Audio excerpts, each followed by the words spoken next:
I would like to invite our chamber board member, Dr. Kristen Douglas with West Georgia Technical College, to come forward and lead us in the invocation and pledge. Good afternoon. Please join me in offering a blessing today. Gracious Heavenly Father, we thank you for this day. We thank you for every single person present today at this luncheon. Lord, we thank you for our community and the strength you provide to the leaders that support this community. We are blessed in so many ways. Please empower us all to be your servants in all that we do. Lord, please bless those who have prepared the food for us today. Please bless the food for the nourishment of our bodies, minds, and souls to your service. In the name of Jesus Christ, we pray. Amen. Will you please stand for the Pledge of Allegiance? I pledge allegiance to the flag of the United States of America and to the republic for which it stands, one nation, under God, indivisible, with liberty and justice for all. Thank you, Kristen. I would like to take this time to request that the elected officials in the room please stand up and introduce yourselves.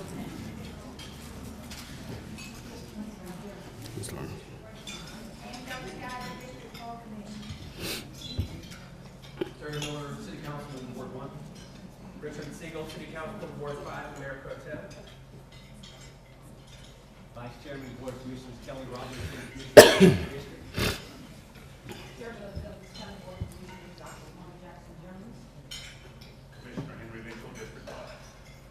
Thank you. Join me in giving them a hand for their work.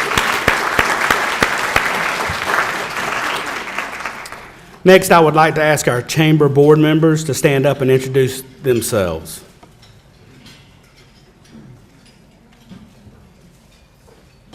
Ken Bernard, Sharon Bernard.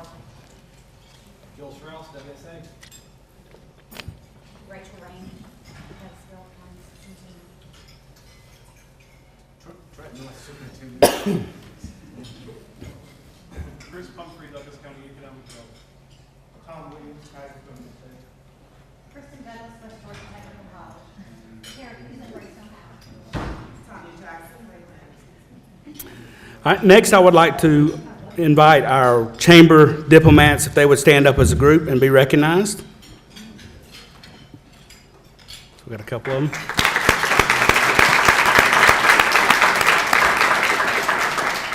As many of you know, chamber diplomats are a group of 30 individuals who collectively represent the chamber in the community at ribbon cuttings and events, and many other ways are our arms and feet behind the scenes. We are also very proud of our 2019 Chairman's Club members that have joined us today. Hopefully you will notice them on the slides prior to the luncheon, but I'd like to say thank you and recognize this group sitting up front.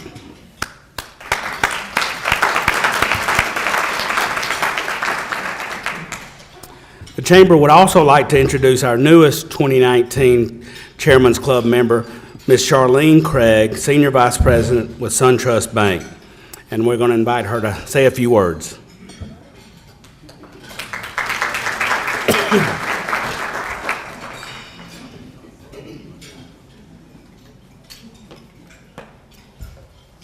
Thank you so much. Appreciate it.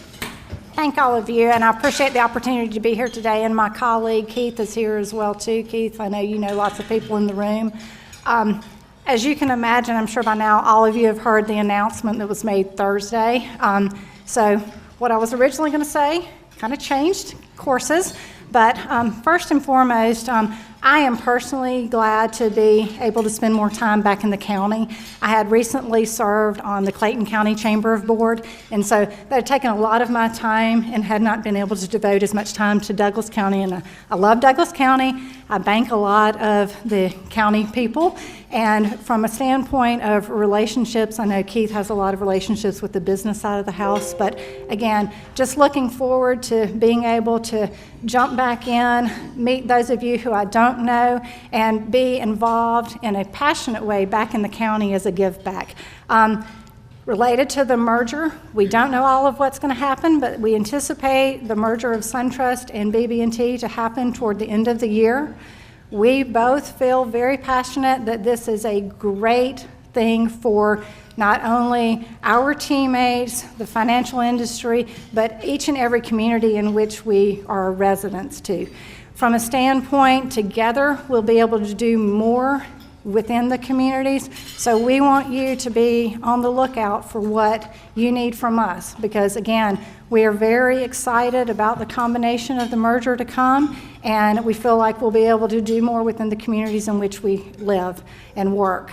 From a standpoint of SunTrust right now and BB&T, until everything happens, we are, siloed, and we're individual institutions until that time, but do feel very fortunate that we're coming together to deliver more back to the communities in which we live.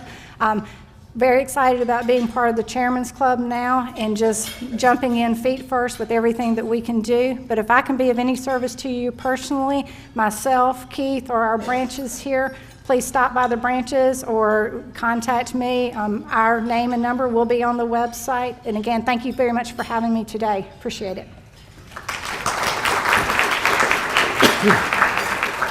Thank you, Charlene, and we appreciate the SunTrust support. Now I would like to invite Kara Pearson, the immediate past chair of the Chamber Board, for a special presentation.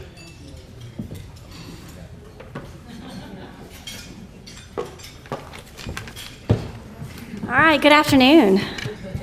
Well, as all you know, we celebrated many of our businesses and community leaders this past Saturday at our winter ball. We have a few guests in the audience today that weren't able to make it and be there, and I wanted to take a quick moment to recognize them for all their hard work they did in 2018. So I want to recognize first one of our 2018 board members who has completed his term of office, Roscoe Sayer. If you'll please join me on stage and to receive a very special thank you from all of us.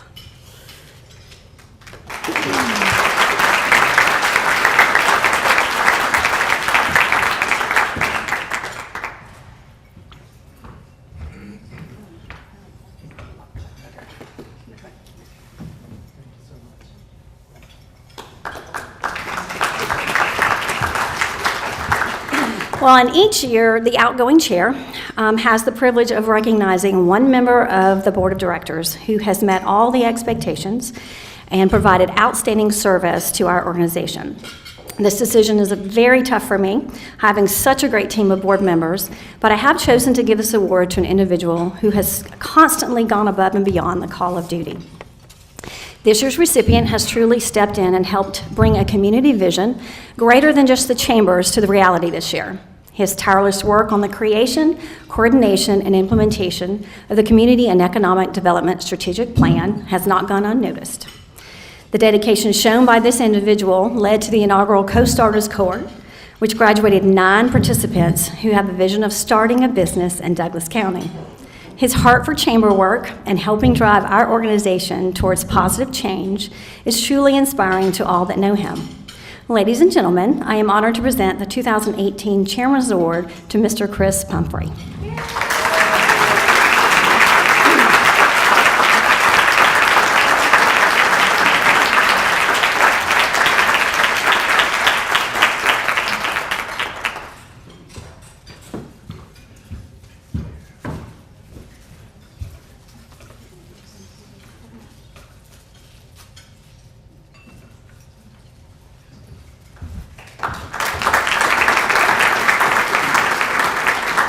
And I will hand us back over to Howard.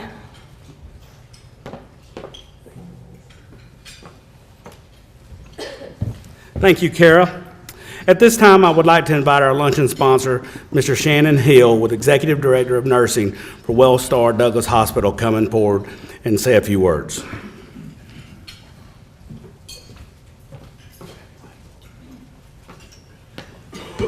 Thank you, and thank you for allowing us to sponsor this event today. I just want to give a brief introduction to our new Women's Center that will be opening up in April of this year. It's going to be pretty exciting. We're going to have 10 beds to service the area, and also something that we don't have right now is a 4-bed NICU that our service line leader, Dr. Ward, will give a little bit more in his presentation. So without further ado, I'm going to introduce Dr. Ward, who's our service line leader for Douglas Hospital and the women's services. So.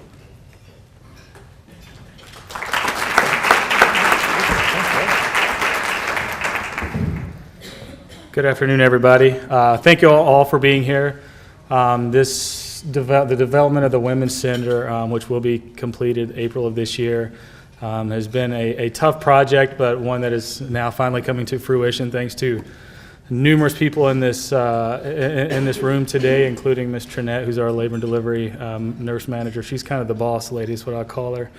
But I can remember speaking maybe a little over a year and a half ago. I'd only been down here for 2 months from Chicago. I just started OB-GYN down here. And I came and spoke in front of a lot of you all. It was a last minute thing. They're like, hey, can you come talk? I'm like, yeah, sure. And we actually talked about the birthing center. And as months kept going by, I was like, well, I guess we're never going to get it. But now it's here. So it's exciting. And again, I thank all of you all for being a part of that. So a little bit about the birthing center. Again, due April the 19th, or April of 2019. I believe it's April the 15th, to be honest.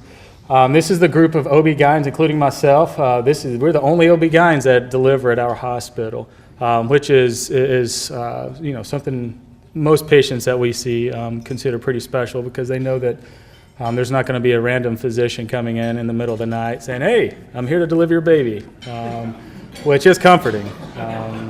So again, and the person in the middle, Ms. Shannon, she's one of our 2 midwives now, and we're looking to add another OB-GYN in 2021. So it all began in 1946. There was a midwife that requested that Douglas County Board of Commissioners build a hospital. And in 1948, Douglas Hospital opened its doors with 15 beds. It's come quite a way since then. And in 1974, and 1976, actually Douglas General, which I still have a lot of patients that call it Douglas General, not just Douglas Hospital. That's when it was built and opened a birthing center, the first of its kind in the area. And then again, the next transition to the new Women's Center, which will be completed in April of this year. It will have 10 suites, similar to like a spa or hotel that you've been at. Some of the additional services that we'll be able to provide are equal, if not better than what any patient can get around the greater Atlanta area. It truly is remarkable, all the additional services we'll be able to provide for our patients moving forward. Here's a picture, just a schematic of what they're going to look like. That's just a baby bed there in the mom's room. Or is this a picture of the NICU? No, that's the birthing suite. And then the important thing for me on this, my wife actually delivered at Douglas Hospital 8 weeks and 2 days ago today. And yeah, thank you. So next time you see me, I'll probably have a lot less hair, or it'll be very gray. But so the chair in the corner there, when she was in the room, I actually posted up in the chair. That's what we have now.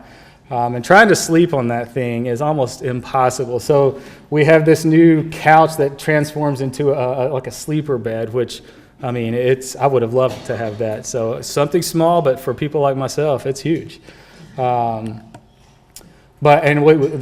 cool thing is we'll have the OR on our own floor. Right now, we're on the OR is on a different floor, so we have to take an elevator to it, which doesn't take too long. But again, in our field, minutes can be everything. So with the expanded women's services, again, we're the only OB-GYN providers, or at least obstetric providers that deliver at our hospital. I do Da Vinci robotics, which I spoke a little bit about a year and a half ago, and that program's really taken off. I think I'm almost up to 100 surgeries over the last 14 months, just for GYN alone, which is pretty incredible for an area of this size, especially just outside of Atlanta. And I have little to do with that. It's all the people at the hospital. I have the easy part. I get to go and play with the robot. Now, it says water birth capabilities, but actually it'll be water labor. I'm not jumping in to deliver a baby in the middle in the water. I don't mind letting them labor, but even then, there are some risk factors. That's the biggest reason we try not to let them deliver in the tub, if you will. We have hydrotherapy. Everything will be the latest and greatest, up-to-date, wireless, Bluetooth this, USB connectors all over the place. So, some of you all may still have the flip phones in here. You may not know what the USBs are, but just kidding. This could be the last time I'm ever invited here. Now, and the most important thing to me personally is the level 2 NICU. It'll have 5 individual suites for each baby. And this will allow us to take care of higher risk pregnancies. It'll decrease the chances of any baby being transferred out to a different hospital like Cobb or Kennestone. Funny enough, my kid was actually transferred to Cobb for some breathing issues because he's just a big baby born a little too early. But if the new birthing center was around or developed, then he wouldn't have been transferred out. So thanks, Wellstar. But no, and we had a great experience at Cobb, but this will prevent stuff like that from happening. And even though as a provider, when I've had patients that had their babies had to be transferred out, we do everything we can to get them out of the hospital early so they can get over to their baby.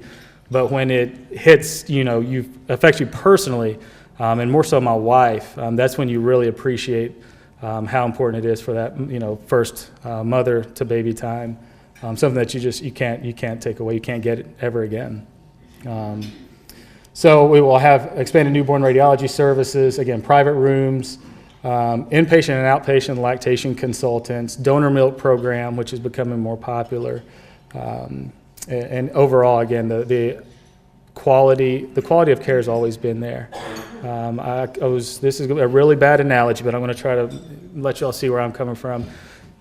Especially down here in the South, you got lots of trucks everywhere. Chevrolet, Ford, whatever you like. It's like that 1985 truck, like my parents bought me when I was first driving. It's quality. The engine's perfect. It's still running today, may have 300,000 miles on it. Then you look over and you see that brand new Silverado, and it's like, man, the body on that thing looks good. So the quality's still there. It's just kind of newer version, and that's kind of what we are. What we're doing with the birthing center. It's the quality, the nurses, all the ancillary staff. It's always been there, and it will continue to be there.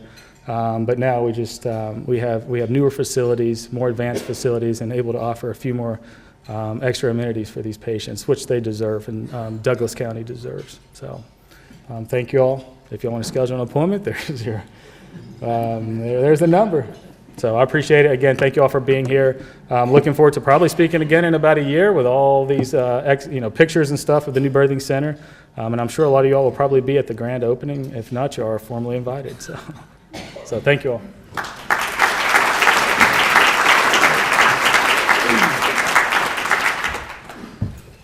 Thank you, guys.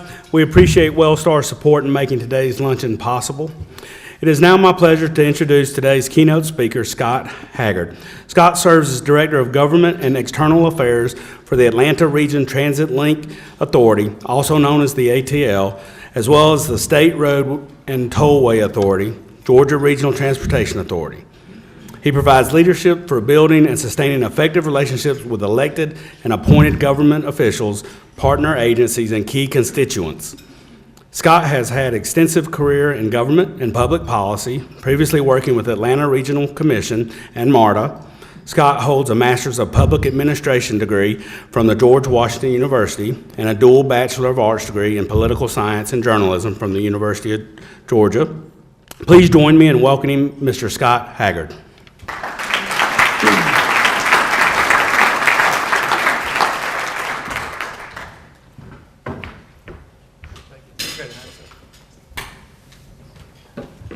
Good afternoon, everybody. Thank you again for having me here. It's an honor to be with folks from Douglas County. You really y'all have some leaders in the region, and I hope you recognize that. Like Howard said, I formerly was at the ARC, and so I had the pleasure of working with Chairman Jackson Jones there. She serves on the ARC board, and really enjoy that. And she really provides great leadership on the ARC board. And certainly Vice Chair Robinson has played an integral role in a lot of different conversations, particularly around transit and transportation. And you definitely have a rock star in Chris Pumphrey. He's been involved in so many different initiatives at the regional level. It really provides great feedback and input, and is involved in so many different things. So I think you all really should treasure the folks you have here. You do really have some great leadership in the county. I am Scott Haggard. I'm the Director of Government and External Affairs for the Atlanta Region Transit Link Authority, or we prefer to call it ATL for short. The other is a bit of a mouthful. But also the State Road and Tollway Authority and the Georgia Regional Transportation Authority. So these are the three mobility agencies for the Atlanta region. They're all state agencies, and we work hand in hand with each other to provide different mobility options for the entire 13-county region, and in many ways the state. The State Road and Tollway Authority has statewide jurisdiction. So But we're all housed together and we work together, and we have a staff that are sort of shared across the three agencies, and so it provides a lot of efficiency for what the kind of work that we're doing. But I'm very glad to be here today just to tell you a little bit about what's going on with transit in the Atlanta region. Actually, whoop, just went too fast. Raise your hand, actually, if you've heard of the ATL. Okay, that's pretty good, actually. I think every audience I go to, there's a few more hands raised, so I consider that a victory.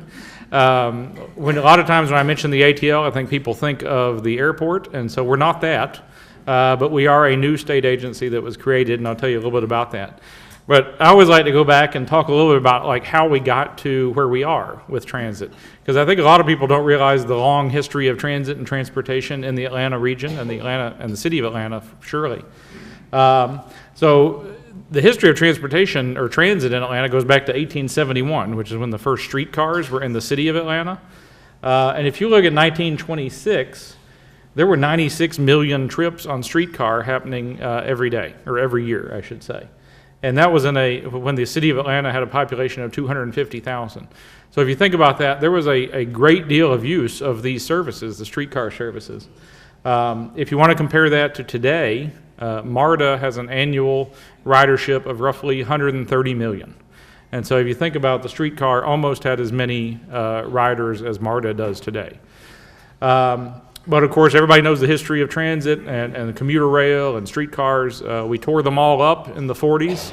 And then about 12 years after we tore them all up, we decided we needed a transit system. And so that's kind of the way that the Atlanta region has always gone about things. It's fits and starts, but usually it's very positive in the end.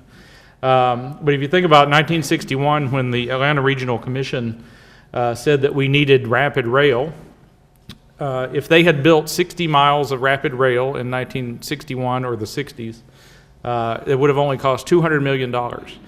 Today, for instance, if you want to build a mile of heavy rail, which is what current MARTA rail is, that costs about $250 million per mile. So if you think about what we could have done in the 60s versus what we could spend today, it's a big difference. MARTA was created in 1965. The 1% sales tax was passed in 1971 in Fulton and DeKalb counties. And then 1979 was when we saw the first MARTA rail line open. And so MARTA has now been around for about 40 years, at least the MARTA rail. MARTA bus was around for a little bit before that too. But we have not had a rail station open since 1999, so that's now been 20 years already. So we get to more recent history, and in the early 2000s, there started to be conversation about what do we do if somebody wants to build a transit project, for instance, that crosses jurisdictional boundaries. And so that's when we formed the Transit Planning Board, which was sort of made up of MARTA, ARC, GDOT, and Greta at the time. And this was sort of a voluntary board. Everybody started trying to work together because prior to this, none of these agencies really wanted to work together. It was everybody thought, we have our own turf. We don't really want to, partner with anybody else. We do what we do. They do what they do. And that's it. And so in the early 2000s, we really started to see that change. People started to work together and collaborate. In 2012, how many of you were living here in 2012? Probably most of you, I imagine. That was when we had the regional T-SPLOST referendum. I'm sure most of you remember that one. And it would have funded a lot of different transportation projects, a lot of different transit projects, and it went down to a very bad defeat. I think it was 63 to 37% region-wide. And so I think after that happened, people started thinking about, okay, well, what do we do next? Because we know we need transportation investment. We know we need improvements in transportation. And so that's kind of led us to where we are. In 2014, MARTA expanded into Clayton County. So that was the first time MARTA expanded beyond Fulton and DeKalb since it was created. And then in 2015, the state really started to invest in transit through the $75 million that they gave in a bond package. And this was used for transit projects around the state that were done on a competitive grant basis. And so different transit agencies around the state applied to CERTA for a particular piece of that money. and then it was used for specific projects. And so this was really the first time that the state kind of dipped its toe into funding transit, because the state of Georgia had never really been part of that conversation. 2016 was when the legislation passed that allowed the city of Atlanta only to levy an additional half-cent sales tax increase for MARTA projects. And so if you've read in the paper about the More MARTA program, and you've read about, transit on the Beltline or transit in the Clifton corridor area, the half-cent sales tax increase that was allowed by that legislation is what will be used to fund that. And so you'll be hearing more about what MARTA plans to do with that money. So in 2017, the House of Representatives created a transit study commission, basically, on transit governance and funding. And that kind of led us to House Bill 930, which is what created the ATL. I always like to talk about the fact that the public has always been, seems to be ahead of the politicians on this one. That's one of the things that Senator Brandon Beach likes to say. If you look at the Metro Atlanta Speak survey, which is something that the Atlanta Regional Commission does every year, and they ask the question, how important is public transit to the future of the Atlanta region? It consistently, about 3/4, 70 to 75% of the people say that it's very important. Another 20% roughly say that it's somewhat important. And this has been true for all 6 years that this survey has been taken. And this is a 5,000 person survey over 13 counties, random, statistically valid survey. And so the public really gets that transit is important to the future of the Atlanta region. And not only does the public get it, but I think they see what happens when companies like these that you see on the screen make announcements about where they're going to locate their businesses. In many cases, they factor, every single one of these has said, we want to be near transit because that's what our workers are demanding. Senator Beach, who I referenced a minute ago, likes to tell the story about that 20 years ago when executives would choose where to locate their companies, they would always put it near where they wanted to live. But today, executives are thinking more about where their talent wants to live.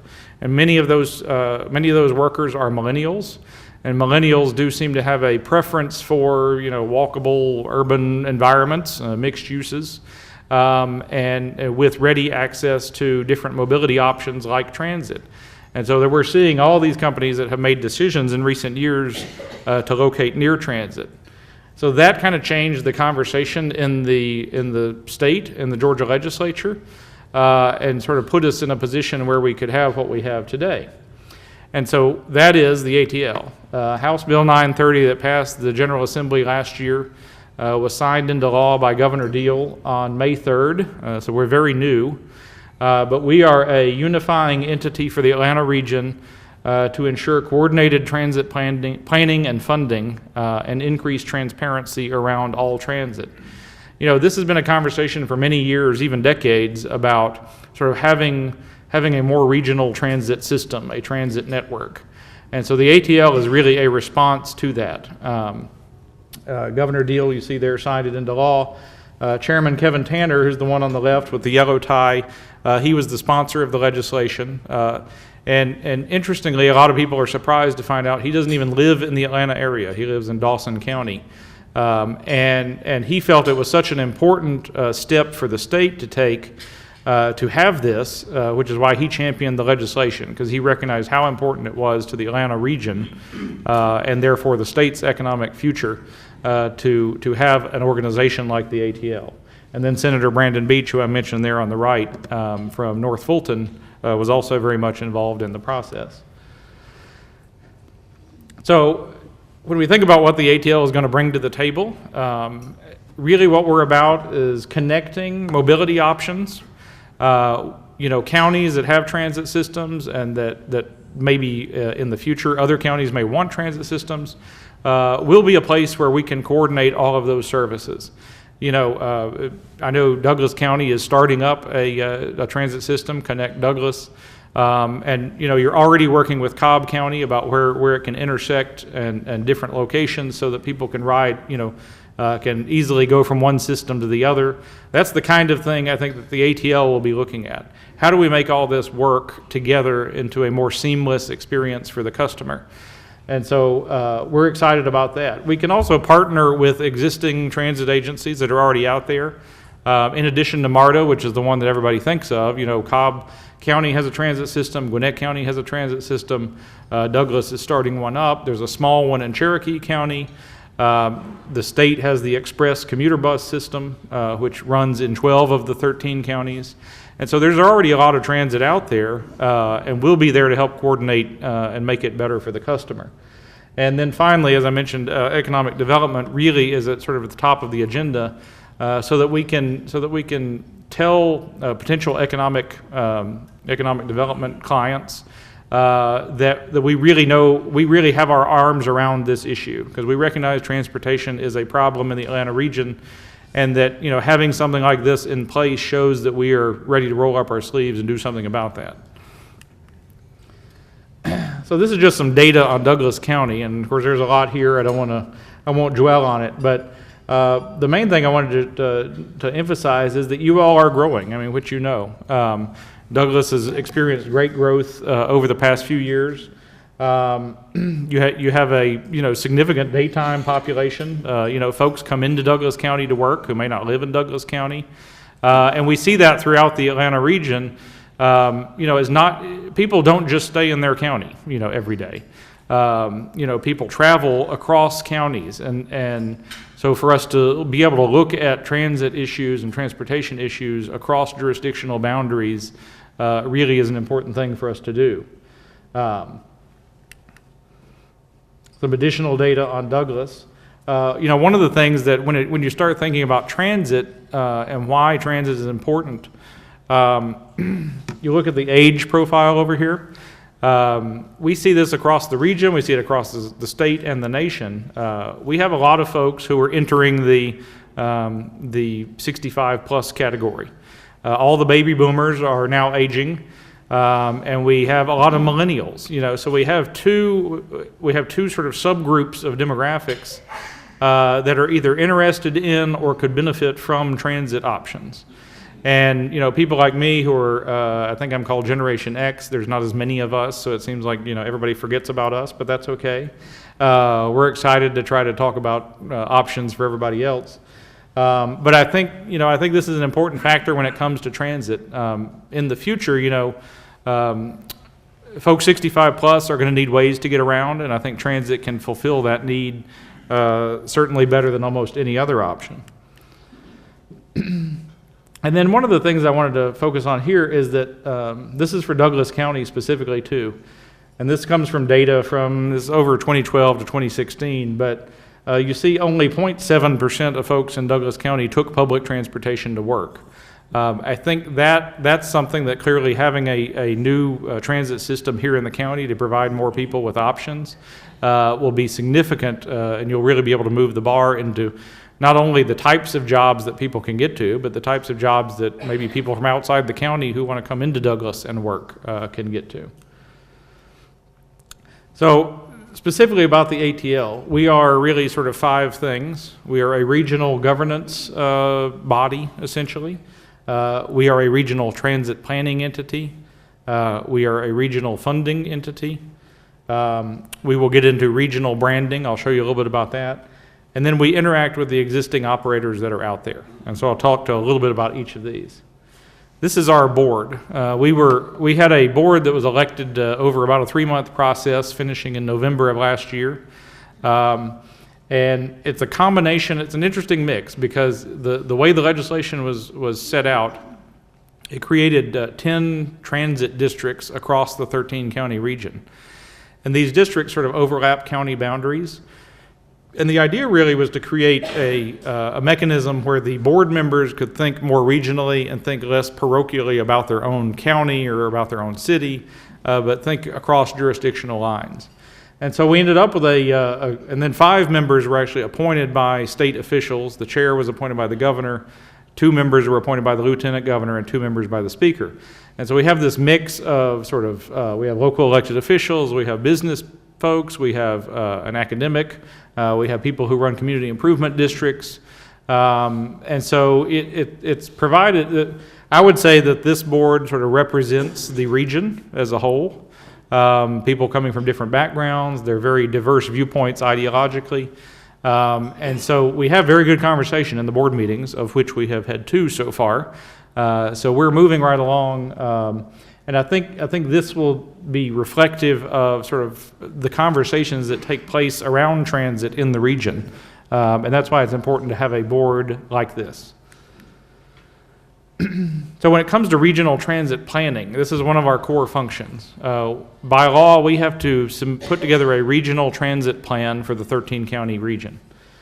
And this plan will be done on a 6-year and a 20-year time basis, and that corresponds to federal planning guidelines that we work with ARC on. And so basically what it means is we have sort of a short-term plan and then we have a long-term plan.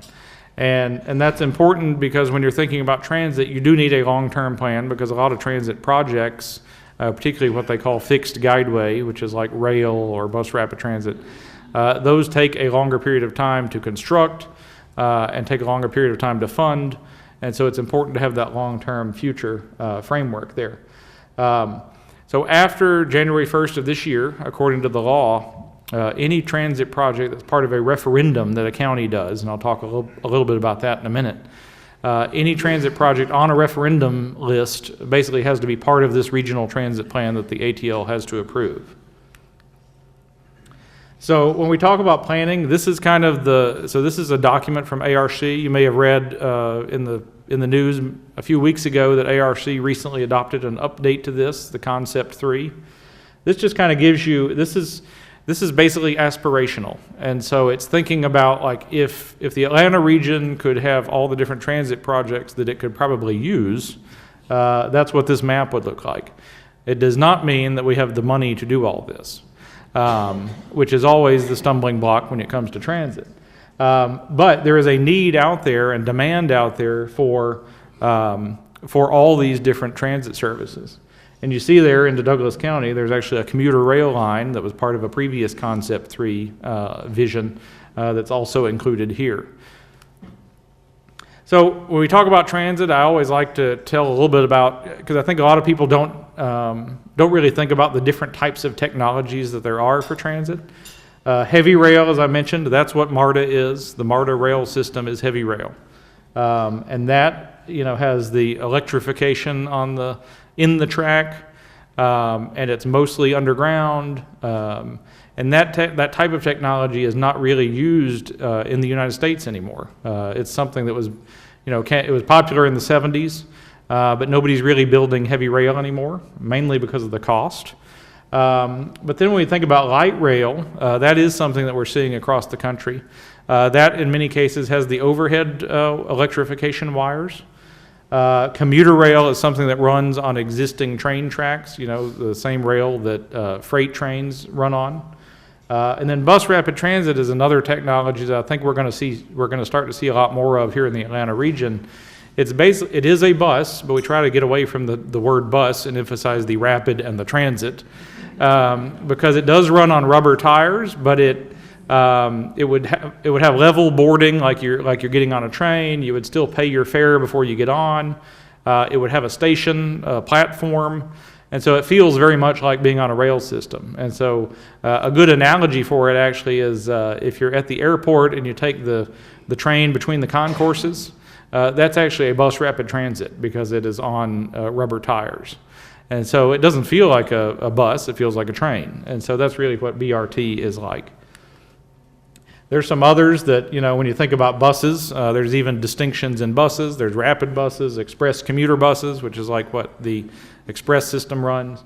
Van pool, which is something that Douglas County has had for a number of years. All of these sort of fall into the transit category. And then, so talking specifically about funding, because this is another major focus of what the ATL will be about. As I mentioned, counties under the House Bill 930 that created us, any of the 13 counties that are in our region, if they choose to, if the county government decides to, can present a referendum to voters for a transit-specific SPLOST.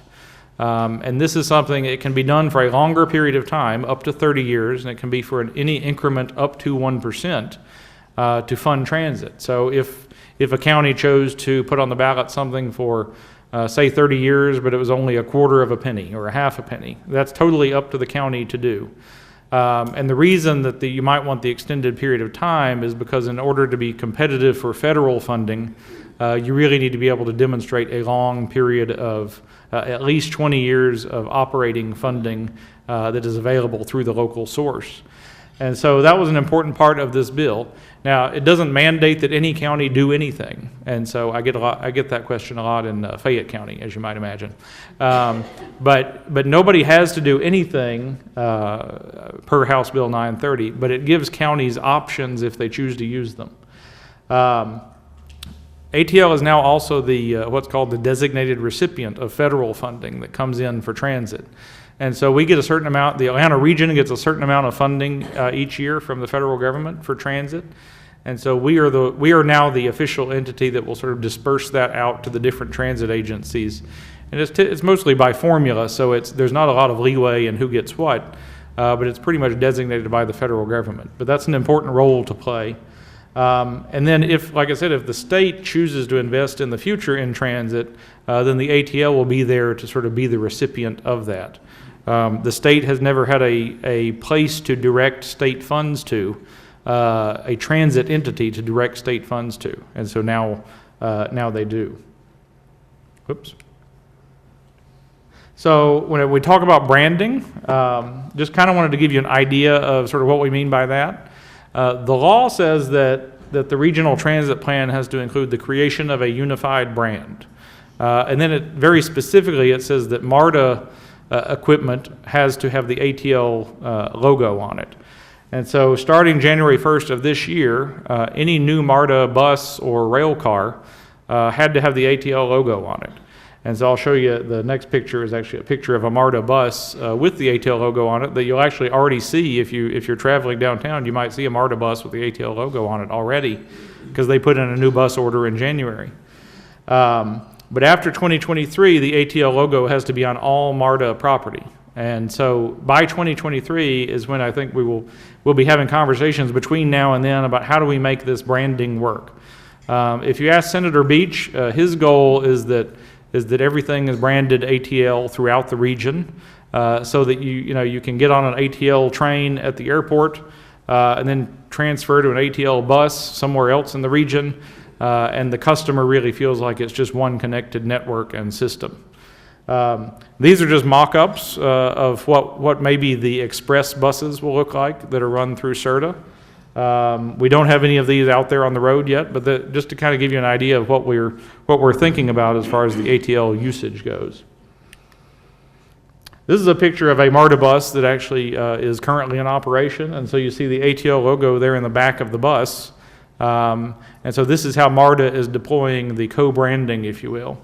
And we're in conversations with them constantly about how do we make this work. Because MARTA understandably has an interest in, their history and their heritage as MARTA, and so I think we'll work through all that as we move along over the next few years. This is just to give you an idea of all the different transit systems that are out there in the region. The ones I mentioned, I think I failed to mention Coweta County. They have a transit system as well. But we're also looking at the ATL as a place where we can have conversations with private sector partners like Bird and Lime. I don't know if y'all have any scooters in downtown Douglasville yet, but if you don't, you may be getting some. They are all over downtown Atlanta, and those are the private providers of that. Uber and Lyft, I think, are both now in the scooter business. I heard the other day, I think there's now 60 scooter companies around the country. So this scooter thing is really booming. And people really are using that, particularly young people, are using that as sort of the last piece of their trip. Maybe they'll take a train to get off at a MARTA station, but then they need to go, another quarter of a mile to get to their destination. They'll hop on a scooter and then reach, wherever they're going.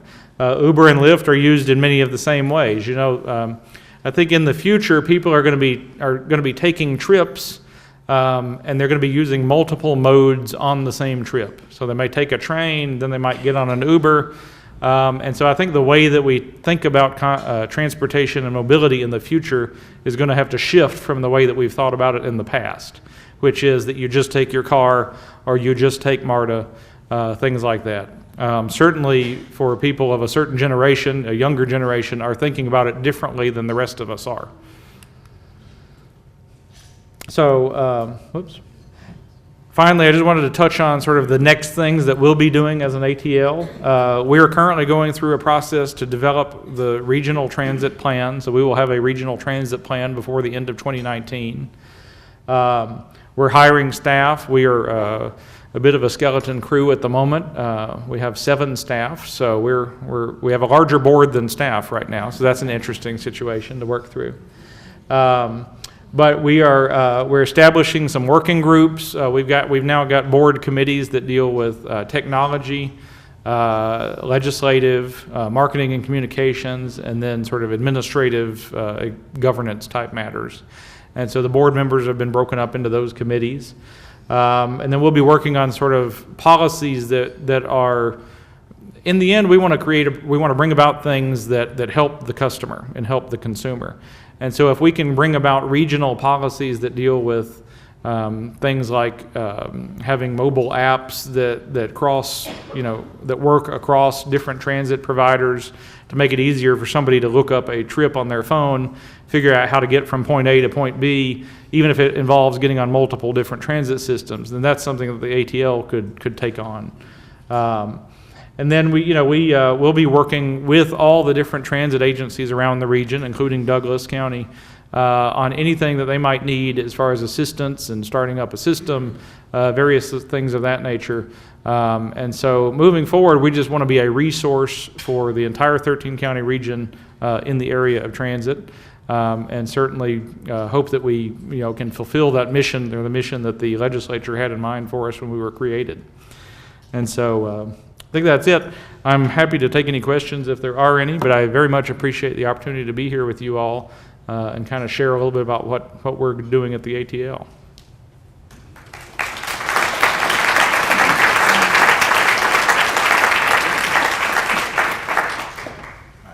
Thank you, Scott.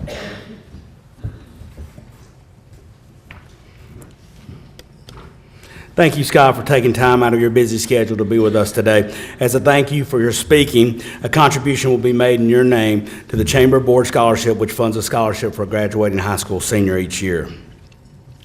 Wellstar has provided today's door prizes, so Shannon, if you don't mind, would you come up and draw for our prizes, please?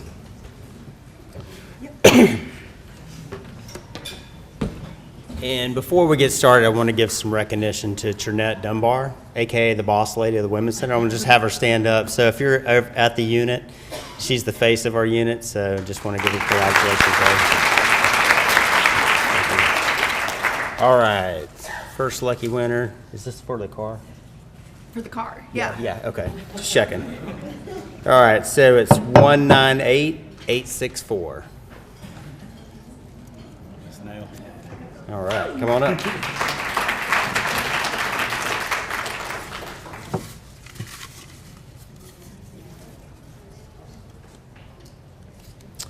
All right, and the next is 198901.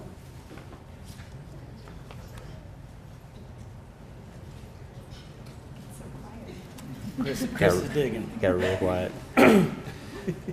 So we'll move on to the next one. 198858. All right, awesome.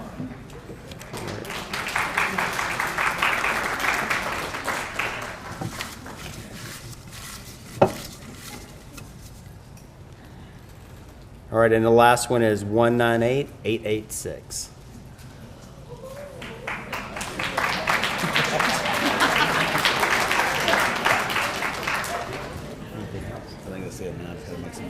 Okay. All right.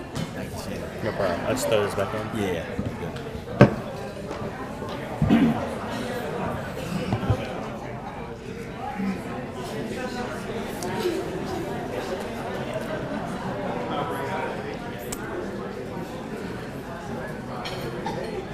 All right, I got a few chamber announcements before I let you guys go.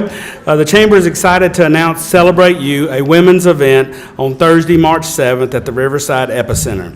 Attendees will hear from the New York Times bestseller Jen Hatmaker and enjoy a business showcase prior to the program. Sponsorships and tickets are now available. Act fast as we have a very limited vendor space. See Morgan for more information. Morgan, please put your hand up. Thank you. The Chamber is also now accepting Leadership Douglas, Youth Leadership Douglas, and Chamber Foundation Scholarship applications. Applications are available on the Chamber website and due March 15th. Are you interested in expanding your sales force by 20 individuals? The Chamber is hosting a Chamber Connections Interest Meeting on February 13th at 10:30 at the Chamber. Find out more information about our unique networking leads group. You do not need to register to attend.